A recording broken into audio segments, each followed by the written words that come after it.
Bonjour et bienvenue à cette nouvelle capsule R pour le cours SCT 418. Donc, comme vous le voyez ici, on va parler de variables aléatoires discrètes. Et en fait, on va revenir avec un des exemples qu'on a déjà vu dans le cours, l'exemple 3.2.3.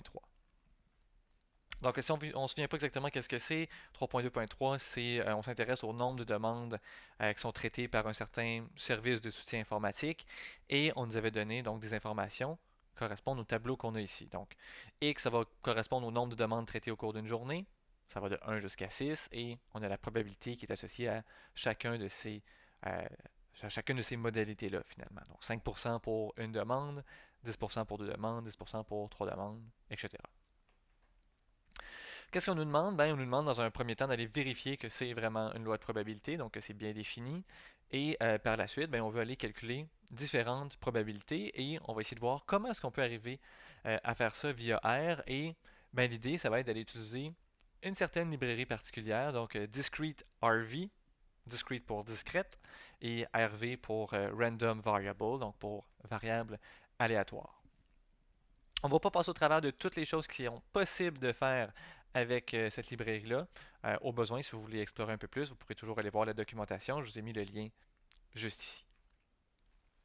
Donc, on va retourner à mon document Markdown ici, donc où est-ce qu'on a notre solution, où est-ce qu'on va faire notre solution ensemble, même si on l'a déjà fait en format papier. Donc, première chose qu'on va faire, ben, ça va être, comme d'habitude, bonne pratique, notre modélisation. Donc, commençons par définir notre variable aléatoire. Donc, on va dire soit x, x qui va être donc le nombre de demandes traitées par le soutien informatique au cours d'une certaine journée. Donc, on se rappelle, c'est important d'être assez précis dans qu'est-ce qu'on donne comme information. Et bien, en principe, on aurait terminé, donc on n'a pas d'autres choses à faire au niveau de la modélisation. Par contre, si on veut prendre avantage de R, ben, il faudrait aller stocker en quelque part les valeurs possibles de X et les probabilités qui sont associées à X. Sinon, ben, on ne pourra pas vraiment prendre avantage du logiciel. Donc, ce qu'on va faire, c'est qu'on va aller s'ouvrir un environnement R, donc ici, comme ça, et je vais mettre echo égale à false parce que j'ai pas nécessairement envie euh, que ça apparaisse en quelque part. Donc ici, ben, même chose, donc on va faire une définition usuelle de notre variable aléatoire. Donc, deux informations qu'il faut aller donner. Les valeurs de x, donc ceci, je vais mettre ça dans un vecteur. J'ai mes valeurs 1, 2, 3, 4, 5, 6. Et je vais aller aussi mettre mes probabilités également dans un vecteur.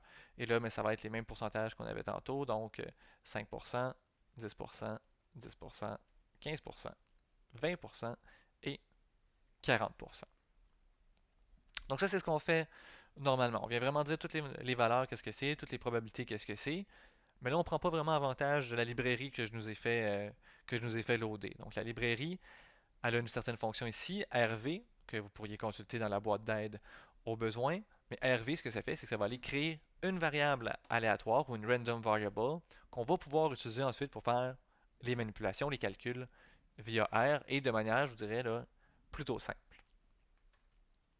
Donc, si on va faire définition à l'aide de la nouvelle librairie, et tout simplement, ben, on va lui dire je veux une variable aléatoire que je vais appeler x. Ça va être une random variable basée sur deux informations, les valeurs de x possibles et les probabilités associées à x.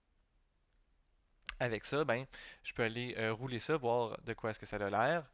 Et euh, on voit en fait probablement que je cache l'écran, mais si je fais apparaître les choses à l'écran, donc on va juste aller regarder x, qu'est-ce que c'est. Donc x, on me dit c'est une variable aléatoire avec 6 outcomes, donc 6 modalités différentes. On me donne la liste des outcomes, 1 à 6, et la probabilité qui est associée à chacun de ces outcomes-là. Donc vraiment, c'est la même information que nous avions là, dans le tableau de départ, mais qui est maintenant stocké dans un objet de variable aléatoire dans R. Donc ça, ce serait notre modélisation complète de la situation, mais via le logiciel. On va commencer à aller répondre à des questions. Donc, première question, on nous demande d'aller vérifier qu'il s'agit effectivement d'une loi de probabilité. Comment est-ce qu'on peut faire ça? Ben, peut-être que la première chose à faire, c'est de se rappeler qu'est-ce qu'il faut vérifier pour être une loi de probabilité. Donc, rappelons les critères nécessaires pour avoir une loi de probabilité. On a essentiellement deux critères. Donc, premier critère, toutes les probabilités doivent être positives et plus petites ou égales à 1. Et deuxième critère, la somme des probabilités doit nécessairement donner 1. Quand on somme toutes les probabilités, il faut que ça donne 100%.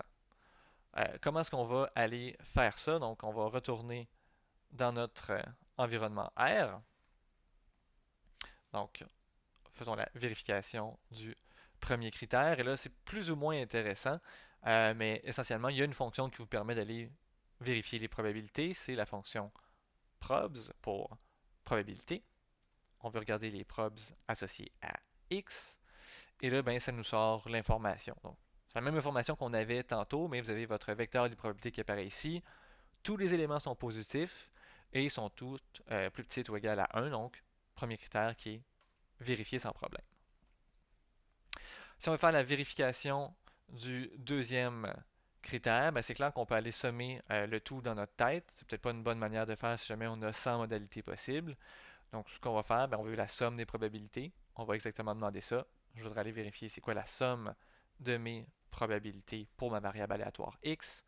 Je roule et on me dit que la somme est de 1. Donc, on a atteint ici notre objectif. Par contre, on va pouvoir faire un petit peu mieux que ça. Donc, on pourrait même faire une visualisation de la loi de probabilité. Et c'est là où ça peut être intéressant donc d'utiliser R. On peut avoir accès à des choses beaucoup plus rapidement. Donc, visualisation, ça va être un graphique. Donc, on va demander de faire le plot associé à ma variable aléatoire x.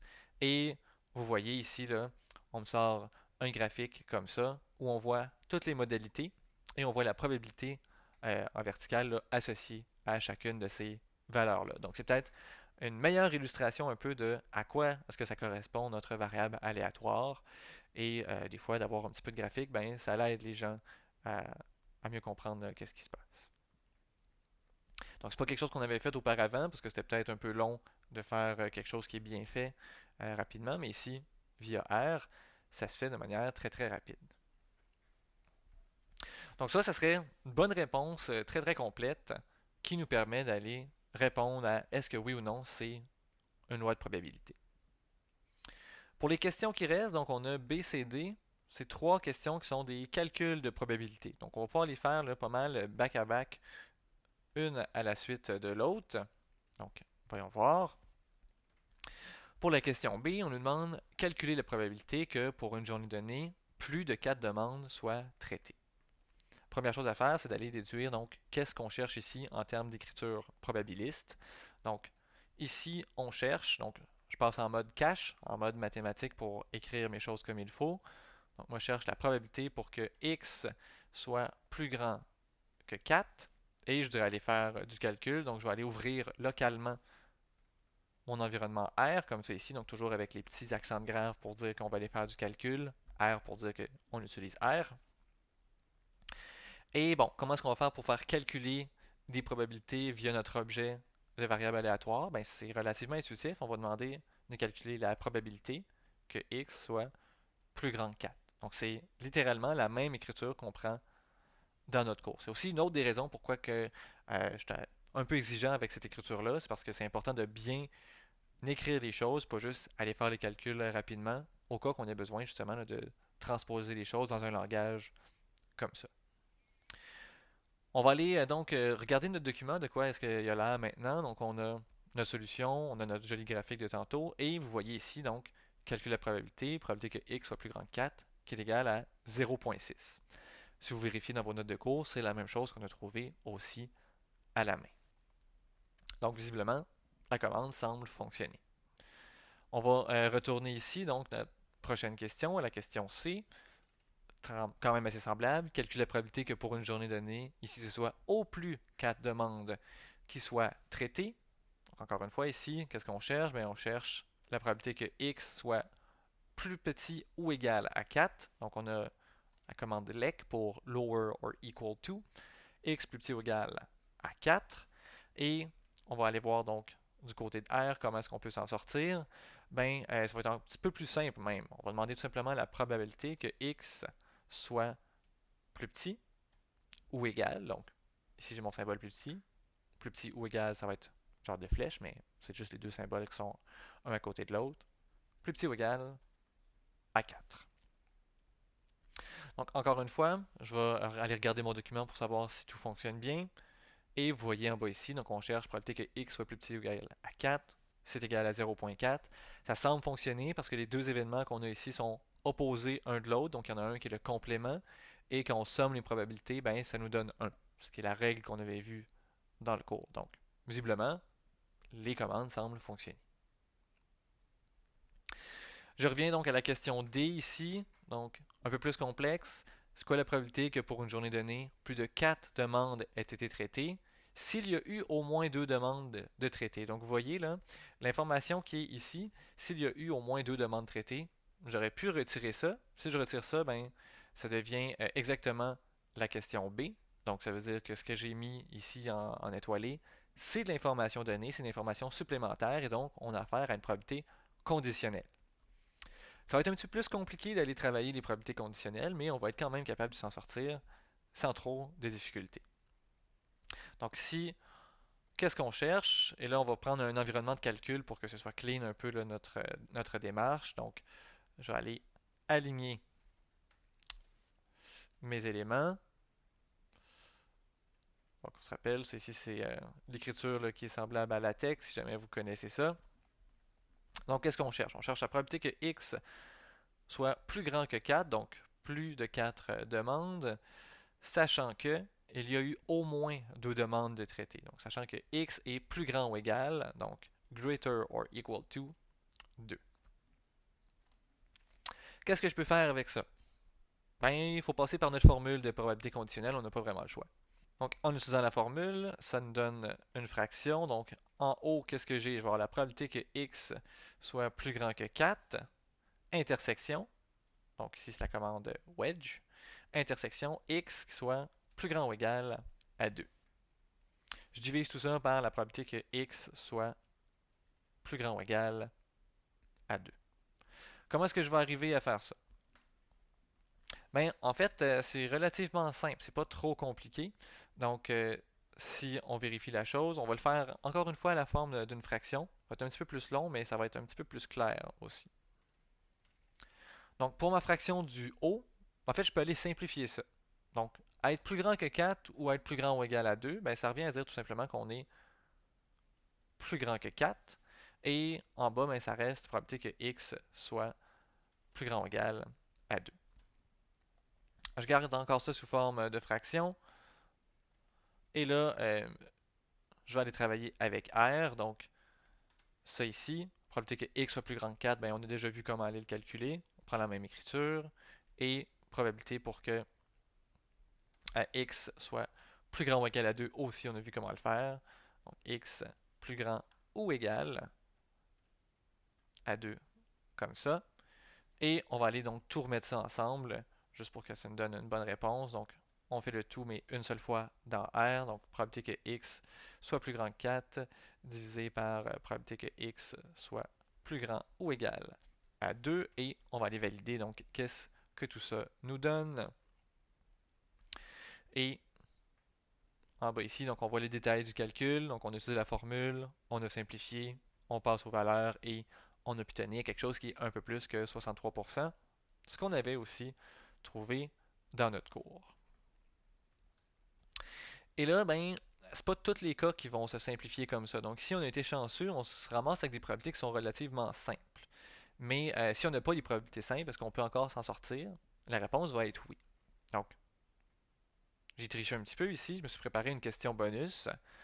Donc, supposons que notre question D ou notre question E serait quelle est la probabilité que pour une journée donnée, plus de 2 demandes aient été traitées? Et la même chose, s'il y a eu au maximum 5 demandes traitées. Donc, encore une fois, là, je mets ici entre 2 étoiles notre information complémentaire ou supplémentaire, l'information conditionnelle, et on s'intéresse à savoir comment est-ce qu'on peut maintenant adapter notre solution. On va faire quelque chose qui est vraiment semblable, donc toujours, qu'est-ce qu'on cherche? Ben, on va aller faire notre calcul, donc je remets le même environnement là, pour qu'on ait une démarche similaire. Je cherche la probabilité qu'il y ait plus de 2 demandes, donc que x soit plus grand que 2, sachant qu'il y en a eu au maximum 5, donc sachant que x est plus petit ou égal à 5. On passe avec notre formule des probabilités conditionnelles. Donc en haut, ça va être l'intersection, probabilité que x soit plus grand que 2 et en même temps que x soit plus petit ou égal à 5. Au dénominateur, c'est probabilité que x soit plus petit ou égal à 5. Et là, qu'est-ce qu'on peut faire avec ça? Donc, je passe directement là, au calcul en une ligne avec R. Donc, malheureusement, l'événement que j'ai ici, x plus grand ou égal à 2 intersection x plus petit ou égal à 5, on ne peut pas aller simplifier ça. Donc, il faut vraiment le traiter comme étant une intersection. La bonne nouvelle, c'est qu'on peut le faire avec R. Donc, ce qu'on va lui demander, on va faire une probabilité et on va se faire ici une grosse parenthèse. Moi, je vais vouloir avoir deux événements. Je vais avoir que x est plus grand que 2 et je veux avoir que x est plus petit ou égal à 5. Et là, je l'ai dit oralement, donc entre les deux, j'ai dit x plus grand que 2 et x plus petit ou égal à 5. Mais on va aller dire la même information à R avec l'opérateur AND qui va jouer le rôle de un et ou d'une intersection. Donc ça ici, c'est le haut de ma fraction. Je vais aller diviser tout ça par la probabilité que x soit plus petit ou égal à 5. Et en principe, ça ici, ça va me donner la réponse à ma question. Donc si je compile tout ça, je descends en bas.